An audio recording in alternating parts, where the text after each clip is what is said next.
Hello people, I'm the Real Comic Book Gamer, and today I'm going to be talking about Batman Last Night on Earth, which is a current Elseworld storyline going on in DC Comics that is written by Scott Snyder and the art is done by the great Greg Capullo. So this is the same creative team behind Batman the Court of Owls and that whole New 52 run, so it's a very talented team, and it's one of my favorite books out right now. We have 2 of the 3 issues out right now. It is part of Black Label, so it's a more prestige book. It's a bit more expensive, but it's in sort of a little trade format, and it's also 59 pages per issue. So you're getting you're getting your money's worth with this book. But I've been really enjoying it, and I wanted to talk about it. The 3rd issue doesn't come out till November, so I didn't really want to wait that long to talk about it, because I was thinking about maybe I should wait till the 3rd issue to talk about it, but I'm like, nah, I want to talk about it right now, because I'm really enjoying this book, and I can't wait for the 3rd issue, but also it kind of sucks that it's ending so soon. I hope we explore more of this world after this. But anyways, spoilers, if you haven't read the book and you're worried about it, I'm going to be going all into it, talking about it, because I really love this book, and I think it's a great storyline that more people should know about. But anyways, let's get into it. So the story opens with Bruce going to Crime Alley. He's investigating this crime, and he sees that there's this kid there, a 10-year-old boy, it's a 10-year-old boy's corpse. And it's propped up, and then we see that there's a gun sort of rigged to his arm, and the gun goes off and it shoots Bruce, and then we cut and we see Bruce waking up in a hospital. He wakes up in the hospital and he sees this guy that looks like Joker, except Joker, if his skin wasn't all pale and he wasn't all crazy looking, he just looks like a Joker sort of as a doctor.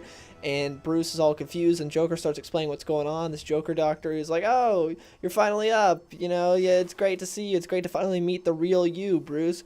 And he explains that he's actually in Arkham Asylum, and Bruce has been there for 20 years. Alfred then shows up, and Bruce asks him what's going on. Alfred tells Bruce he killed his parents and that he's been in Arkham Asylum ever since. He's like, it's okay, Bruce, it wasn't your fault. We know you weren't in your right mind at that time. It's fine when you did that thing. And Bruce is like, what'd I do? And he's like, when you killed your parents. Bruce then gets sedated because he kind of goes crazy learning that, and then we see he wakes up in his cell, which is one of those padded cells, that they put insane people in, so that way they don't hurt themselves. Bruce wakes up in that, and he's like, oh, gotta find it. He starts clawing through the cushioning, and he ends up pulling out a penny and a T-Rex toy. So we see that his Batcave wasn't actually a Batcave, it was just him in his cell with a penny and a T-Rex toy. The next day, Bruce has another conversation with Alfred, and Alfred shows him his bat suit, which is just this straight jacket with a helmet attached that Alfred says the helmet was there for shock therapy. It looks kind of like a bat helmet, but he's like, yeah, that was just there for shock therapy. Bruce then takes the batsuit and escapes out of the room that they're having a conversation in and just beats up everyone in the asylum, and he's trying to escape until he runs into Alfred again, and Bruce says, he tells Alfred that he knows what's going on. He tells him that he's like, yeah, I know, you're faking all this. I know what's going on, but tell me why. Why did you do it? And Alfred said he did it because there's nothing out there. He said outside there's no Gotham, no friends, no world. It's all gone. He said he did it because Bruce was finally free. Through this, Bruce was no longer attached to like some never-ending mission for justice. There was no Joe Chill, which I like that. I thought it was interesting because when you first see that, oh, Batman killed his parents, which I knew, that wasn't going to be the case, but I didn't know what was going on. And you think, why would Alfred tell him that he killed his parents if that's not the case? That seems kind of mean.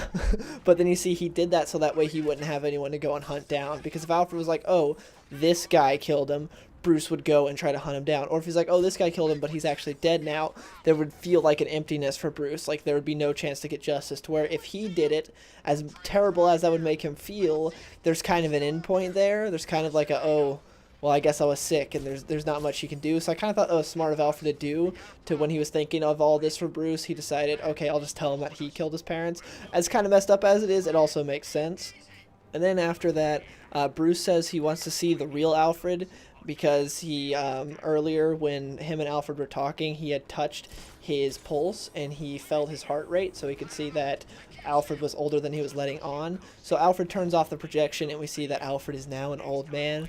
Bruce then asks Alfred why he's young, and Alfred says he'll tell him, but first he wants one thing, and this is one of my favorite moments from the book. He says, "Let me hold you one last time. Let me hold the boy I love, and then I'll say goodbye." And it's such a sad moment. I love it, though, because Alfred says that as soon as he tells him the truth, Bruce is going to want to leave, and he's like, let me hold you one last time. It's such a sweet moment between Alfred and his son, which is basically what Bruce is. I love it. It's a great moment from Scott Snyder to throw in there, especially when you have in the main Batman book Tom King just killing Alfred and Batman just, on a beach with Catwoman, not really caring about what's going on with Alfred. So this was nice. But anyways, then we learned that Bruce Wayne is dead. But before he died, he made a machine that would bring to life a new Bruce Wayne to every generation. So that way every generation would have a Bruce Wayne, and when the machine brings them to life, it imbues them with the memories of the original Bruce Wayne. He did this so every generation would have a Batman. Every generation needs a Batman to help and fight for justice, and that's the way Bruce saw it. So that's why we made that machine, and that's how we got this new Bruce. There's not much explanation about how it happens, just Bruce made a machine, brings together, it makes a new Batman every single generation, and that's how we have this Bruce.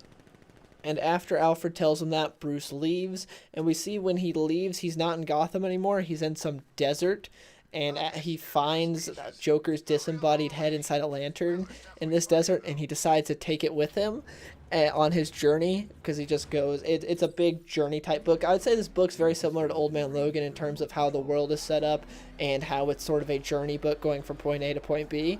But anyways, this leads to a lot of great dialogue between Joker and Batman, and some of the riffs are great, and I've said it before, I'll say it again, Scott Snyder writes my favorite Joker. I love Scott Snyder's Joker. It's great the way he wrote him in Death of the Family, the way he wrote him in Endgame. I just love Scott Snyder's Joker, and he does a great job here. And it's so fun seeing Batman and Joker on the same side. I love it whenever that happens. It doesn't happen all the time, but it happens occasionally, and it's great. And during all this, Joker's constantly asking Batman to make him a Robin, and Batman's like, no. There's even a point where Batman is riding a horse, and Joker asks him to make him a Robin, and Batman goes, no, I would sooner make this horse a Robin. And then, right after that, the horse gets killed, and Joker goes, there goes another great Robin. It's going to be hard to follow up that one. And it's just great, those little nags at each other. I love it. Their relationship in this book is great. But yeah, we don't know how Joker got this way or how he's still alive. Joker even says he doesn't know how he's alive. It's just kind of, you just go with it. But anyways, they end up making it to Coast City, and we see Mogo, who's the big Green Lantern planet that is in charge of sending out all the rings to the recipients, is dead.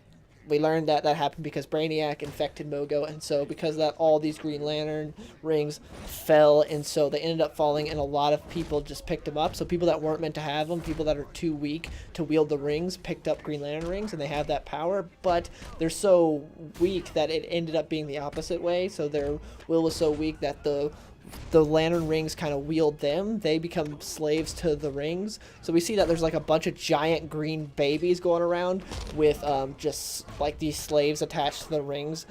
That's what they are, going around, being dragged by the rings, creating these giant babies. And Batman fights them until he gets saved by Vixen and Poison Ivy.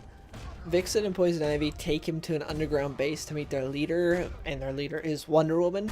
She's running this resistance that has this safe base underground, and they go up and they'll save innocent people and then bring them down, and she's the leader of this sort of group.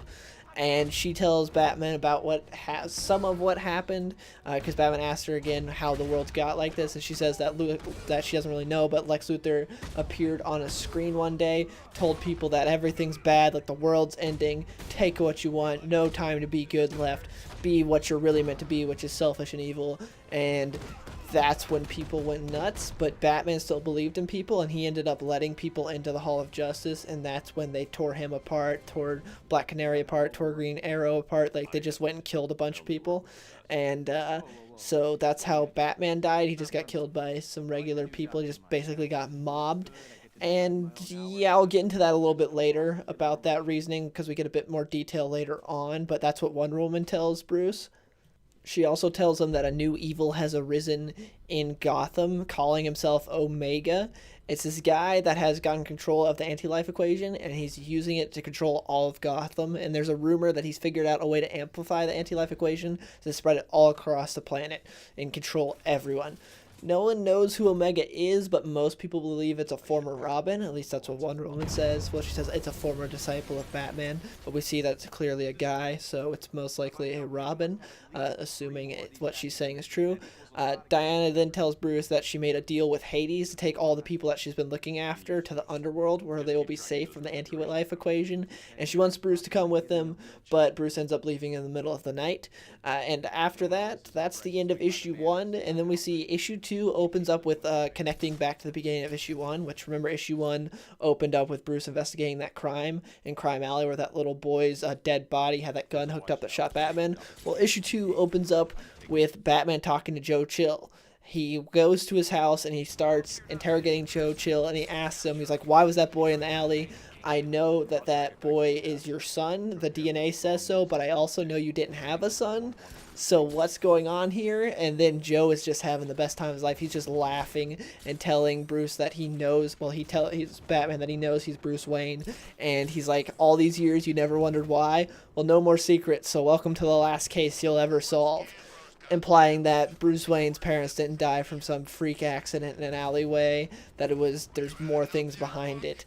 And so that's really intriguing. But then we cut back to what's going on currently in the story, and we go to Alfred, and we see that he gets approached by Scarecrow and Bane. They tell him to come join Omega. They say that Omega will make him stronger, and he's like, what, like you guys are? So Bane and Scarecrow are now like sort of fused as one. Scarecrow's just half of himself now, and he kind of leeches on top of Bane, while Bane's just muscle. Bane doesn't talk at all. He's kind of mindless. He's also a zombie now because Alfred pulls out a shotgun and just hits him with it several times, and you see this sort of green blood come out of Bane, and Bane just doesn't even move at all. It doesn't seem to affect him. So yeah, not much there left with Bane. And then we see Omega for the first time. He shows up, and when he's talking to Alfred, he just has a little conversation with him, and when he's talking to him, Alfred gets hit with some fear gas, and that fear gas ends up killing Alfred. And we see that Alfred, when he talks to Omega, he tells him, like, how could you done this for all the things that Bruce did to you, how much he meant to you, how could you do this to him? So that's lending more to the fact that whoever Omega is very close to Bruce, and later I'll talk about who I think it might be and who I don't want it to be. But yeah, that was our first time seeing Omega, and poor Alfred is now dead. And then we cut back to Batman. We see what he's doing. He is going on a journey to find Superman, because there's a rumor that Superman's still alive and he's just somewhere in the Fortress of Solitude. So he's going to find him, and through this we see a lot of cool areas of the world now. For instance, there's this area where you see Speed Force storms, which is Wally, Barry, and Jay all are now this like tornado monster thing that goes around, and if they touch you, they accelerate your aging to where you're just bones. You're dead. You can't be touched by a Speed Force storm or you're dead. And they're screaming out for help from Bruce, and Bruce wants to help them, but there's nothing he can do. And it's just weird and stuff like that. Like, you go all across these different lands, and it looks cool, and I love it. And again, it's very reminiscent of Old Man Logan. But then he goes and he runs into what looks like Superman, but we find out that it's not, because this Superman takes from the Lex Luthor, and we see that Lex has been trying to recreate Superman. He has a ton of fake Superman in a barn that's like Smallville looking. I'm not sure if they're actually in Smallville, but it looks like Smallville. It's that same farm. So they're there, and Lex tells him that he's been trying to recreate Superman. Lex is now like skinny and crazy, and he's got this crazy look in his eye, and he's like, he's wearing a Superman t-shirt. He's like, I finally figured it out. He's like, I know what to do to get Superman back. He's like, I see how good Superman was. And Lex then tells Bruce what happened, because Bruce asks him, like, what actually happened here? What happened to Superman? Lex tells him that one day he decided to send a message out to Superman and tell him that he's done with this forever fighting. He wanted to give him a proposal. He said, let's have a debate on good versus evil. So the debate is, we'll do good versus evil with the minds of the people. So I want you to see if you actually, believe in the people of Earth, of human beings, that they're good, then you will go and make your case for good, and I'll make my case for evil. And and if they choose your side, then I'm done with this forever fight. I won't be fighting anymore. But if they choose you, then you're gonna die, because we see that Lex has planted these kryptonite shards deep in the earth. And he put those kryptonite shards there so that way, if people choose evil, it'll kill Superman. If they choose good, then it'll kill Lex. So how they do this is he gets Starro to connect everyone's mind to where they can make a vote. So people just have to think justice or doom. That's all they got to think. So good versus evil. And Superman makes his pleads his case. Lex talks about how amazing it was and it was great and he definitely won. And then Lex makes his and he's like, my case was kind of half-hearted after hearing Superman's because it was so good. The people choose good. They choose justice. And then the time comes. They're both sitting there. They're waiting. The kryptonite shards come up to kill Lex, but Superman uses his super speed to knock Lex out of the way, and he himself gets impaled. And Superman died saving Lex Luthor, and that's what changed Lex Luthor, but that's also what sent the world into chaos. Now, I think it's an interesting aspect. I mean, this is an Elseworld story. I like what happened here. I just don't buy this being what sent the world into chaos.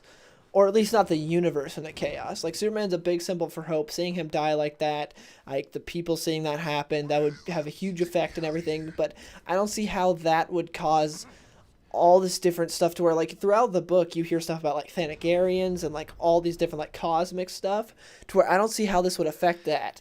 And they're just like, oh, normal everyday people, you know, took over. And like, okay, I could see them maybe killing like Batman, Black Canary, Green Arrow and stuff like that. But like, I don't see it affecting space stuff. Like, I don't see how this finally made Brainiac take over Mogo.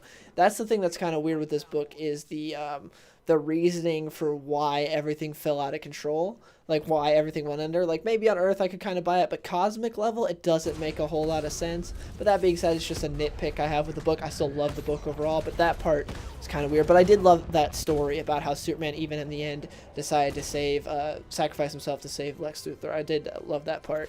But just the reasoning for why everyone decided to turn didn't...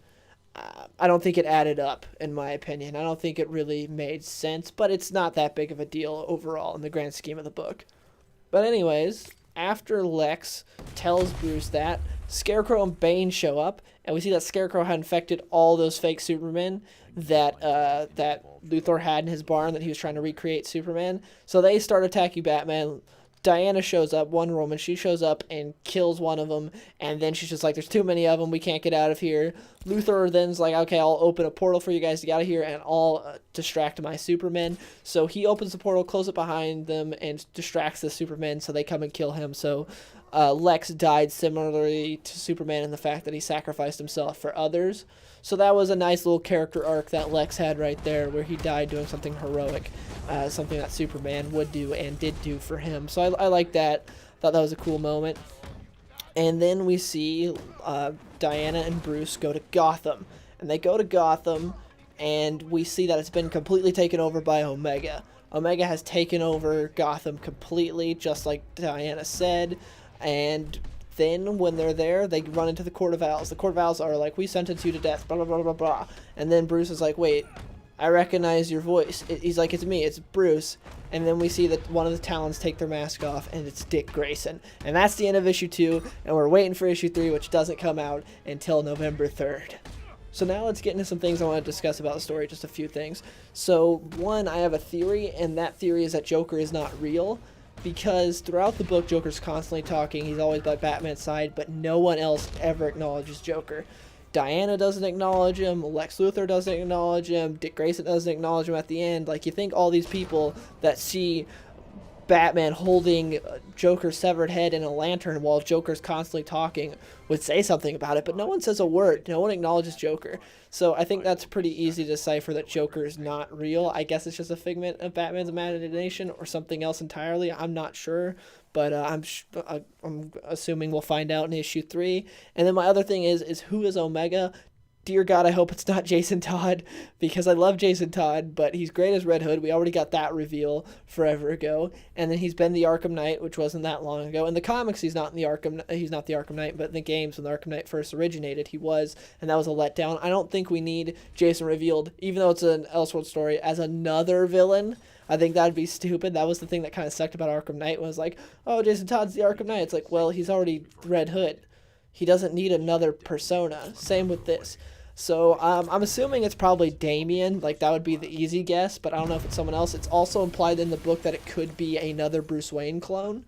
So that would make sense. It is implied in the book, like they don't try to hide it or shy it away. They're like, it could be. Batman himself even says, is this Omega? Is this me? He's asking Diana while she's holding the lasso of truth, and she goes, we don't know. She's like, I'm holding the lasso of truth. If I knew, I would tell you. And yeah, so we don't know who Omega is. I'm assuming it's Damian. Maybe it's Tim. It could be Tim, because Tim's something that no one really ever sees coming. Because Tim's kind of like, I love Tim, but he's more the forgotten about Robin a lot of the times. And no one would see him turning evil. Like Damian, you could see Damian turning evil. But Tim, it's like, why would Tim turn evil? Could be Tim. Who knows? Could be Drake. Could be a lot of different people. Could be Batwing. We don't know. But I'm assuming Damian would be the easy call. But at the same time, it's a bit too predictable. But I don't know. Anyways, yeah, I've been really enjoying this series. It's great. The writing's fantastic. The art's fantastic. If you like any of the Batman from the New 52, you'll love this book. It's so good. It's very much Old Man Logan meets Batman. In terms of the world, the story itself isn't necessarily Old Man Logan, but the world is a lot like Old Man Logan. Story is much different though, not similar in that aspect. But yeah, I've been loving it. It's been great. But yeah, this is a pretty long video. I hope you guys enjoyed. Please let me know in the comments below, what did you think of this story if you've been reading it. If you've been reading Batman Last Night on Earth, please let me know what you've been thinking of it. I hope you guys enjoyed the video. If you did, please give it a like. And I might do a video on issue 3 when it comes out. I probably will, because I've been really enjoying the series. But yeah, hope you guys enjoyed, and I'll see you guys later. Yeah. On my grind all day, gonna make $1 million, something that someday. You know I'm in the building when I write this way. Put me in the ground when I bite this game,